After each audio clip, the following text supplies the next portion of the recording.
मन में हमेशा सिर्फ ये रहता है कि हर हर महादेव करते रहें। जी। मैं चाहूंगी आप ये बताएं कि ये जो 4 सोमवार पड़ रहे हैं, क्या इन 4 सोमवारों में मैम किसी तरह का कोई योग है? सबसे पहले तो बहुत ही अच्छा पर्व है ये, और भक्तिमय पर्व होता है। और ये पर्व ऐसा है जब सृष्टि का कार्यभार जो है वो भोलेनाथ संभाल रहे होते हैं। सोमवार के दिन वो ससुराल में गए थे अपनी पत्नी को लेने के लिए। तो पहला सोमवार जो है कितना इम्पोर्टेंट सोमवार माना जाता है। ये इसी महीने में ही तो आता है ये वाला दिन। क्या इस सावन में काल सर्प दोष को हम खत्म कर सकते हैं? जिन लोगों की कुंडली में काल सर्प योग बन गया ना, ये दोष, वो तो कहाँ के कहाँ पहुंच गए। इस समय अगर काल सर्प दोष से अगर बचने का जो सबसे महा उपाय होता है, अगर आप किसी के पास में भी सर्प यानी सांप बंधन बना हुआ है।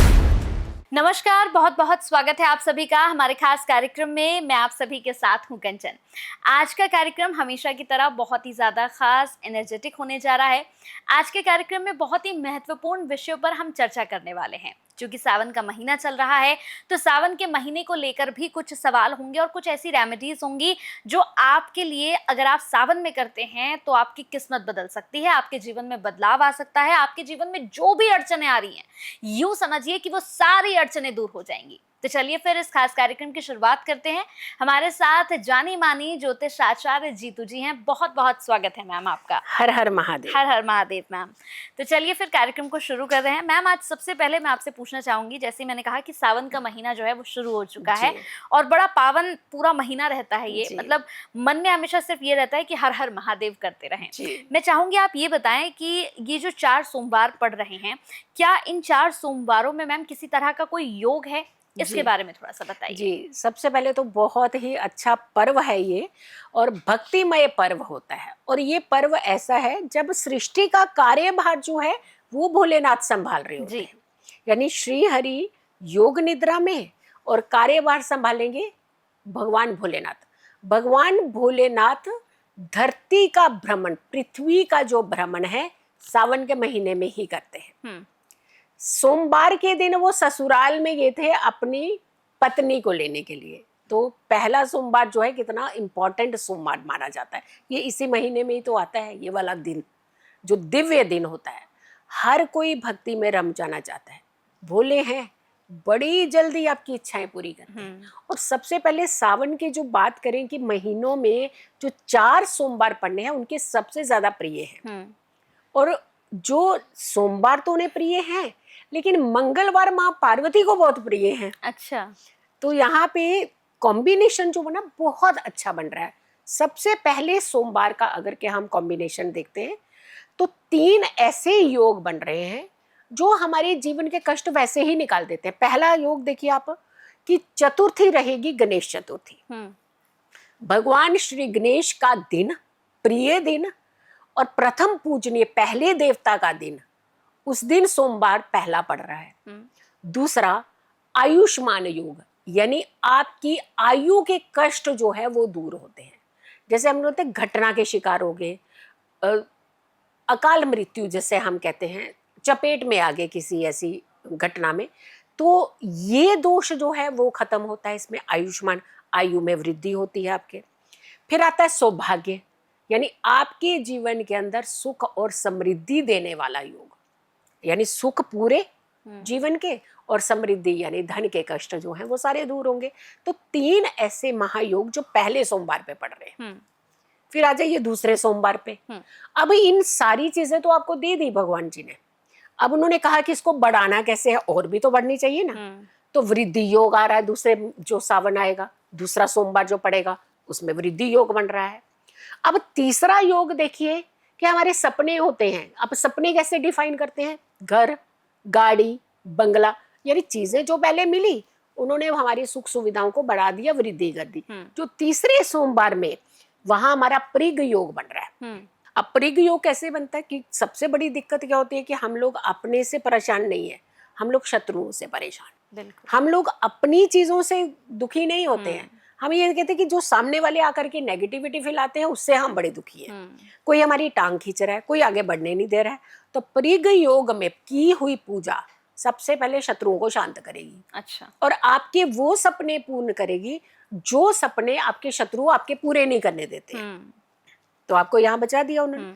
अब चलिए ब्रह्म योग, जब हमें भक्ति में लीन होना चाहिए, जब हमें शक्तियां चाहिए, जब हमें पॉजिटिव एनर्जी चाहिए, जब हमारे सुख सुविधाएं जो है उसका हम फल ले सके अपने जीवन के अंदर, उसे उन फलों को हम भोग सके। यानी पैसा तो आया लेकिन सुख का नहीं आया तो तकलीफ दे गया। तो यहाँ चीजें सब कुछ आ गई। चौथा सोमवार आपको उन सारे सुखों को आपके जीवन के अंदर जीने का ढंग देगा। तो उस पूजा से आपको सब कुछ मिल जाएगा। तो यानी 4 सोमवार चारों महाकल्याणकारी। हर एक दिन सावन का बहुत इंपॉर्टेंट है, लेकिन 4 सोमवार बहुत अच्छे योग और संयोग के। बिल्कुल, यानी जो ये 4 सोमवार पड़ रहे हैं, ये चारों सोमवार अपने आप में बहुत ही ज्यादा महत्वपूर्ण है, बहुत विशेष है। महत्वपूर्ण। ठीक है, अब मैं चाहूंगी मैम काल सर्प दोष के बारे में हम बात करें, क्योंकि काल सर्प दोष जो है इसे लेकर हमने हमेशा से लोगों में देखा है कि लोग बड़े डरे हुए रहते हैं कि काल सर्प दोष है, और कई तरह की पूजाएं कराते हैं, लेकिन कई लोग कहते हैं कि उसके बाद भी हमारा दोष क्या खत्म हुआ है, नहीं हुआ है, एक असमंजस की स्थिति में रहते हैं। तो क्या इस सावन में काल सर्प दोष को हम खत्म कर सकते हैं? बिल्कुल, देखिए काल सर्प दोष ने बहुत सारे लोगों के लिए योग का काम भी किया है। अब देखिए जिन लोगों की कुंडली में काल सर्प योग बन गया ना, ये दोष, वो तो कहाँ के कहाँ पहुंच गए।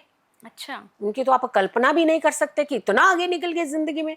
लेकिन जिनकी कुंडली में दोष बन रहा है, उसे शांत करने का ये सुनहरा अवसर होता है। क्योंकि जब भोलेनाथ पृथ्वी का भ्रमण कर रहे हैं, हमारे इर्द गिर्द हैं, हम कोई भी पूजा करें तो हमें उसका फल दे देंगे। सबसे बड़ी बात है, वासुकी की तपस्या से खुश होकर के भगवान भोलेनाथ ने तो उन्हें अपने श्रृंगार, गले का श्रृंगार बना लिया, उन्हें नाग देवता को अपने गले में डाल लिया उन्होंने, सर्प को, और दूसरा उन्हें नागलोक का राजा भी बना दिया। तो यानी एक तपस्या, किसी की भी तपस्या से भोलेनाथ प्रसन्न होते हैं। नाग देवता की पूजा करना, नाग देवता जल के अंदर बहाना, इस समय अगर काल सर्प दोष से अगर बचने का जो सबसे महा उपाय होता है, अगर आप किसी के पास में भी सर्प यानी सांप बंधन बना हुआ है, बांध के रखा हुआ है, उन्होंने कैद करके रखा हुआ है, अगर आप वो सांप को मुक्त करवा देते हैं तो आपकी कुंडली का काल सर्प दोष वैसे ही शांत हो जाता है। अच्छा, दूसरा, काल सर्प दोष देखिए पीड़ा कब देता है। अब काल सर्प सांप है, सर्प है, सर्प का उपला हिस्सा जो है वो राहु है, जो निचला हिस्सा है वो क्या है, वो केतु है। अब राहु की तरफ, यानी अगर आपके जहां पे राहु बैठा हुआ है, राहु और केतु के एक्सिस में सारे ग्रह जब आते हैं तो काल सर्प दोष बनता है। अगर सारे ज्यादातर ग्रह आपके राहु के मुख की तरफ होते हैं तो आपके लिए वो पीड़ा देता है। अगर सारे ग्रह पूंछ की तरफ होते हैं तो आपको अध्यात्म और आगे योग बना देता है वो आपके लिए। अच्छा, अब देखिए कितना डिफरेंट हो गया यहाँ पे कि पीड़ा कब देता है, जब उसके मुख की तरफ आपके ग्रह हैं, और पॉजिटिव सारे ग्रह अगर मुख की तरफ है तो आपको पीड़ा देने लगेगा। जब पूंछ की तरफ आएंगे तो वहां पे वो पीड़ा नहीं देता, क्योंकि उसके पास षड्यंत्र नहीं है। पूंछ के पास मिडल हिस्सा जो नीचे का है, उसके पास अध्यात्म है, उसके पास शक्तियां हैं, उसके पास रिसर्च है, उसके पास पॉजिटिव चीजें हैं, उसके पास नेगेटिविटी है ही नहीं। तो नेगेटिविटी क्यों हो जाएगी? फिर तो उसके लिए योग बन गया, वो तो विदेशों के चक्कर कटाएगा, बहुत बड़ा साइंटिस्ट बनाएगा, बड़े डीप रिसर्चर बनाएगा, अच्छा पॉजिटिव थिंकर बनाएगा आपको। आप ऐसे ऐसे दाव पेच के वर्ड्स निकाल के रखेंगे जो शायद किसी ने, सामने वाले ने कल्पना नहीं की होती। बिल्कुल ऐसा बना देता है। बिल्कुल। इसके साथ अमावस्या दोष की हमने बहुत सुना है मैम कि अमावस्या दोष जो है ये भी अपने आप में लोगों के लिए बहुत सारी प्रॉब्लम्स ला सकता है। इसके बारे में बताइए, क्योंकि बहुत से लोग इस दोष के बारे में जानते ही नहीं है। जी देखिए, अमावस्या दोष तब बनता है जब सूर्य और चंद्रमा बिल्कुल कंजेशन में होते हैं और उस समय किसी व्यक्ति का जन्म होता है। तो सूर्य चंद्रमा भी खाली बैठने से नहीं देखना पड़ेगा, आपकी उनकी डिग्रियों का कंजेशन देखना होता है। कहते हैं 15 डिग्री के अंदर अगर दोनों का कंजेशन हो रहा है, दोनों की युति हो रही है, वो पूर्ण अमावस्या योग बन जाता है। अब अमावस्या योग हो, दोष हो, ये पीड़ित ही होता है, पीड़ा ही देता है। इसमें सबसे दिक्कत वाली क्या हुआ तो कि आपका चंद्रमा पिस गया। अब चंद्रमा आपका इमोशंस है, चंद्रमा आपकी एनर्जी है, पॉजिटिव एनर्जी है। चंद्रमा आपके हैप्पी रहने का एक कारक भी माना जाता है। जल्दी जल्दी जल्दी जल्दी राशि बदलता है, फास्ट चलने वाला प्लेनेट है। सबसे फास्ट मूवमेंट अगर किसी के है तो वो चंद्रमा की है, 2.25 दिन के अंदर राशि बदल देता है। तो जो प्लेनेट इतना इम्पोर्टेंट माना जाता है, जो प्लेनेट हमारी धरती के नजदीक है, जिसका इम्पैक्ट बड़ी जल्दी हमारे ऊपर पड़ता है, वो प्लेनेट अगर पीड़ा में जाएगा तो आपको पीड़ा देगा, वो आपके मूड स्विंग्स करेगा, आपको गुस्सा चढ़ाएगा, आपकी एनर्जी लो करेगा, आपको काम नहीं करने देगा, आपको बीमार रखेगा, यानी हर तरीके से उसने आपको परेशान कर दिया। और सूर्य की एनर्जी जो होती है बहुत इंपॉर्टेंट मानी जाती है, और जब इन दोनों की इकट्ठी कंजशन आती है तो ऐसे व्यक्तियों की जिंदगी में धूप छांव ही लगी रहती है। लाख कोशिश कर ले ये अपनी जिंदगी को सही बनाने की तरफ जाने के लिए, इनको कहीं ना कहीं ऐसा फेस करना पड़ता है वो समय कि फिर डिमोरलाइज हो जाते हैं, फिर झटका खाते हैं, फिर आगे बढ़ते हैं, फिर झटका खाते हैं। तो बार बार इनकी जिंदगी जो है ये फ्लक्चुएशंस की तरफ जाती है। कैपेबिलिटी इनकी कभी सामने निखर करके नहीं आती, आने ही नहीं दी जाती। ये दो ग्रहों ने इनको ऐसा जकड़ा होता है जिसका इलाज ये करते नहीं, क्योंकि इस तरफ ध्यान ही नहीं जाता। अमावस्या योग पीड़ा योग माना जाता है। तो जिनकी भी कुंडलियों में ये योग होता है, इन्हें सबसे पहले अपने इन दोनों ग्रहों की एनर्जी को ठीक करना चाहिए। सिर्फ बैठने से नहीं, उनकी डिग्री वाइज कंजेशन देख करके, फिर अगर उनके ऊपर नेगेटिव प्लेनेट देख रहे हैं तो उस व्यक्ति की जिंदगी तो अस्त व्यस्त कर देते हैं। तो यानी ऐसे में इनको क्या करनी है, चंद्रमा कहाँ है, चंद्रमा भगवान भोलेनाथ के मस्तक पर। तो चंद्रमा की इस समय चांदी पहननी चाहिए, इन्हें मोती धारण करना चाहिए, इन्हें हर सोमवार को सफेद चीजों का दान करना चाहिए, इन्हें सूर्य को डेली जल देना चाहिए पूरा सावन का महीना। तो यानी ऐसी चीजें इन्हें करनी चाहिए जिससे इनकी एनर्जी जो है वो अच्छी रहे। तो अमावस्या योग पीड़ा देता है। सावन में मैम हमने देखा है बहुत से लोग जो है भोलेनाथ को शिवलिंग पर भस्म चढ़ाते हैं, और हमने देखा है कि लोग जो है दुकान में जाते हैं, भस्म खरीद के ले आते हैं और महादेव को चढ़ा देते हैं। लेकिन क्या ये सही तरीका है, क्या भस्म ऐसे ही चढ़ानी चाहिए? इसके बारे में थोड़ा सा बताइए, क्योंकि लोगों को इसकी नॉलेज नहीं है अभी। देखिए, सबसे पहले तो ये देखिए कि भस्म बनी किस चीज की हुई है। सबसे पहले तो आपको भस्म तो आपने बोला, लेकिन किससे बनी हुई है? और भगवान भोलेनाथ जो भस्म से बहुत प्रिय है, उनको बहुत जल्दी प्रसन्न होते हैं, आपके सारे रोग मुक्त करते हैं आपको भस्म से। तो सबसे पहले ये देखना चाहिए कि आपको घर के अंदर जो उपले होते हैं, उपले जलाने चाहिए और कपूर से जलाने चाहिए, और उसकी जो राख शांत हो जाती है वो भस्म का प्रयोग करना चाहिए। और जो वो भस्म आप उसका प्रयोग आप शिवलिंग पर कर सकते हैं, उससे आप अभिषेक कर सकते हैं। आपको बाहर की तो भस्म का पता ही नहीं है कि आपने किस चीज की भस्म चढ़ती है। आज भी अगर आप महाकालेश्वर में जाते हो, आपको पता है कि कहाँ से भस्म ले जा करके वहां पे उनका अभिषेक होता है। तो यानी कहने का मतलब है कि दूसरा, कई बार हम लोग क्या करते हैं कि अपने घर के अंदर जो धुनी करते हैं ना, उपले पे बहुत सारी चीजें डाल के धुनी कर देते हैं, और उसके बाद जो भस्म बची होती है वो झूठी भस्म हो गई अपने, क्योंकि उससे आपने अपने घर की एनर्जी क्लीन की है। वो आपने भगवान भोलेनाथ के लिए नहीं बनाई है, वो तो अपनी एनर्जी क्लीन की है अपने घर की, जो नेगेटिव एनर्जी सारी निकालने के लिए वो आपने धुनी की, उसकी भस्म बनी, वो आप भोलेनाथ पे चढ़ा रहे। वो थोड़ी भस्म, वो तो अशुद्ध हो गई। आपने जो भस्म चढ़ानी है, पहले उसे भस्म को बनाइए, उससे घर के अंदर धुनी नहीं करनी, घर के एक स्थान के अंदर उसको रखिए, उसे जलाइए। जब उसकी भस्म बन जाए, शांत हो जाए, ठंडी हो जाए, उसे एक पैकेट में डाल करके रखिए, उसका आप अभिषेक भोलेनाथ पर करिएगा। हम चीजें करते हैं लेकिन फायदा नहीं मिल रहा, हम चीजें ये किया फायदा नहीं मिला, भक्ति की फायदा नहीं मिला, कहाँ से मिला? आपने तो गलत कर रहे हैं ना। आप उसको सही तरीके से तो करिए। दूसरा, भस्म का अभिषेक करना बहुत उत्तम माना जाता है, यानी गंगा जल के अंदर भस्म डाल करके एक धार में अगर भोलेनाथ का अभिषेक करते हैं तो आपके सारे शारीरिक रोग जो है, कष्ट जो है वो दूर होते हैं, आपके मानसिक रोग दूर होते हैं।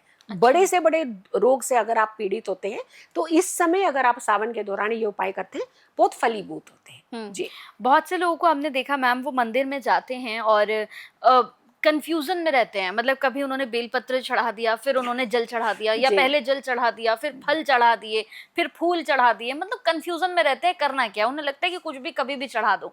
मैं जानना चाहूंगी आपसे कि आप जितने भी दर्शक इस वक्त कार्यक्रम को देख रहे हैं, क्योंकि सावन का पूरा महीना है, तो सबसे पहले क्या चढ़ाएं? पहले बेलपत्र चढ़ाएं या फिर पहले जल चढ़ाएं मैम? देखिए, भक्ति का जो मार्ग है ना, ये सबसे पहले एकाग्र और शांति से ही निकलता है ना। जब हम उथल पुथल लेकर के जाएंगे, फोन इधर कर रहे हैं, हेलो हाय हाँ। क्या हौला, ये सब करते हुए अगर आप भक्ति करेंगे तो आप भगवान को 2 मिनट भी नहीं दे पाए। गए तो आप भक्ति करने, लाइन लगे, घंटा लगाया, भगवान के पास पहुंचे तो बस जल्दी जल्दी जल्दी जल्दी करा निकले। पहली जलधार ही चढ़ानी चाहिए। जब भी आप कोई भक्ति भोलेनाथ की करने जा रहे हैं, सबसे पहले जल की धार ही उन पर चढ़ानी चाहिए। फिर उसके बाद बेलपत्र चढ़ाना चाहिए, और बेलपत्र उल्टा चढ़ाया जाता है, सीधा नहीं चढ़ाया जाता। उल्टी साइड उसमें तिलक करके पहले तो गंगा जल से उसे धोना ज़रूर चाहिए।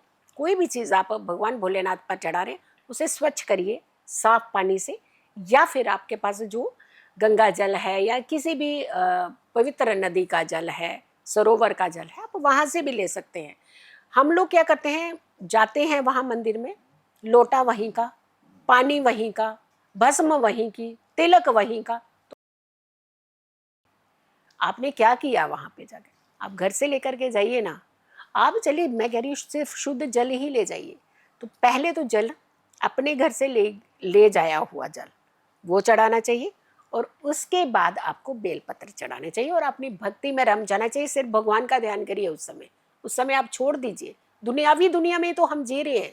अगर हमने पूरे दिन में 5 मिनट भगवान के लिए निकाले तो 5 मिनट निकाल दीजिए ना।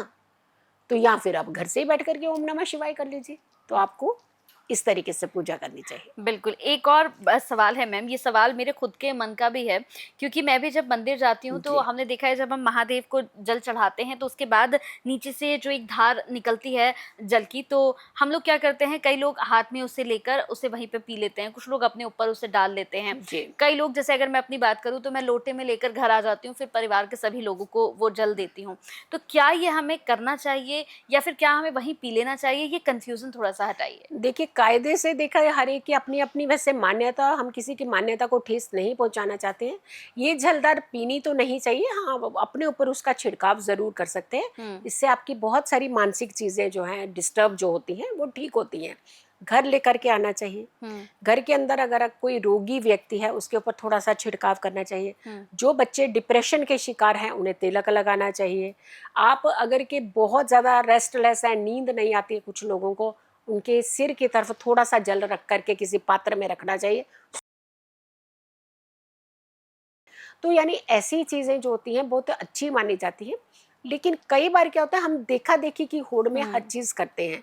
देखिए, भक्ति के अपने एक मार्ग हैं, भक्ति के अपने एक नियम होते हैं। हमें उन नियमों को नज़रअंदाज नहीं करना चाहिए। आप जी खोल करके भक्ति कीजिए, लेकिन निरादर नहीं करना चाहिए किसी चीज़ का। आप जाते हैं, सामान पैरों में है, चीज़ें कहीं हैं, कोई टूटी फूटी हैं, तो ये सब नहीं। ये आप निरादर करने जा रहे हैं। आप आदर करिए उनका, आप रिस्पेक्ट करिए उनकी, आप उसे इमोशंस की रिस्पेक्ट करिए। जो हर कोई व्यक्ति आकर के वहाँ एक जलधार देना चाहता है, तो आप पूजा भक्ति करिए, शांति से करिए, शांत चित्त से करिए। आप इन चीज़ों का इस्तेमाल करिए, इसमें कोई गलत नहीं है। एक छोटा-सा सवाल और, सावन में जो बच्चे पैदा होते हैं मैम, उनका व्यवहार कैसा होता है? कैसे होते हैं ये बच्चे? कहते हैं कि भई महादेव के दिनों में हम धरती पर आ रहे हैं, तो इनका बिहेवियर कैसा होता है? कैसे बच्चे निकलते हैं? देखिए, आपने ये सुना होगा कि जब पहला सावन आता है, सावन का महीना जिसको हम कहते हैं, पंजाबी स्पेशली बोलते हैं, तो उस समय गृहिणियाँ जो हैं वो अपने घर चली जाती हैं, मायके भेज दिया जाता है और पति वहाँ रहते हैं। देखिए, इस समय कंसीव किया हुआ जो बच्चा होता है वो कहीं ना कहीं थोड़ी सी कहते हैं उससे भी प्रॉब्लम होती है। लेकिन जो ऑलरेडी कंसीव बच्चा है, जो बच्चा जन्म लेता है, वो बच्चा थोड़ा सा इमोशनल तो होता है, लेकिन बहुत पॉजिटिव होता है, नेगेटिव नहीं होते। इसके अंदर आचरण जो होता है इसका नेगेटिव आचरण नहीं होता है। हाँ, थोड़ा सा इमोशनल होने के साथ साथ हम बहुत स्लो कह सकते हैं उसको, धीमा चलना, धीमा बात करना, धीमा रहना, बट इसमें भी सॉफ्ट कॉर्नर ही है। तो यानी कुल मिलाकर के अगर हम इसको पर्सनैलिटी को देखते हैं तो ये अच्छे बच्चे माने जाते हैं। भगवान की तरफ इनका झुकाव होता है और अच्छे रिचुअल्स को फॉलो करते हैं। मतलब कुल मिलाकर के अगर सिचुएशन देखते हैं तो ये अच्छे बच्चे होते हैं। जी बिल्कुल मैम, बहुत अच्छा लगा आपसे बात करके, और मैंने जैसे शुरुआत में कहा कि बड़ा अच्छा ये कार्यक्रम भी होने जा रहा है, कुछ रेमेडीज़ भी आपने बड़ी अच्छी बताई और बहुत सारी कन्फ्यूजन्स दूर हुई, क्योंकि शिवलिंग पर पहले बेलपत्र चढ़ाना या जल चढ़ाना, ये एक बहुत बड़ी कन्फ्यूजन थी जो आपने दूर करी है। बहुत अच्छा लगा, बहुत बहुत शुक्रिया मैम, धन्यवाद। धन्यवाद जी। हर हर महादेव। हर हर महादेव।